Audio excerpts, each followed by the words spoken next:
আসসালামু আলাইকুম রহমতুল্লাহি বারাকাতু। আসলে বাজার থেকে বাড়ি থেকে একটু বাজারের দিকে রওনা হয়েছি।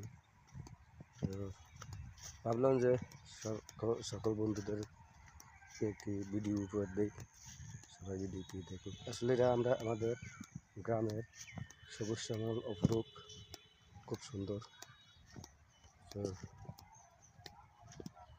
আমাদের গ্রামের অপরূপ দেখতে অনেক সুন্দর, সবার মাধ্যমে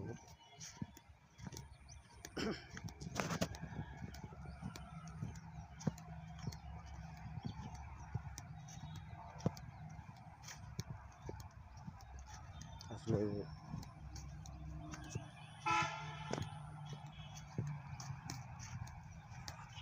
আমাদের বাড়ি থেকে অর্থাৎ হেঁটে যেতে হতো 5 মিনিটের রাস্তা। তো চলে আসছি বাজারের কাছাকাছি।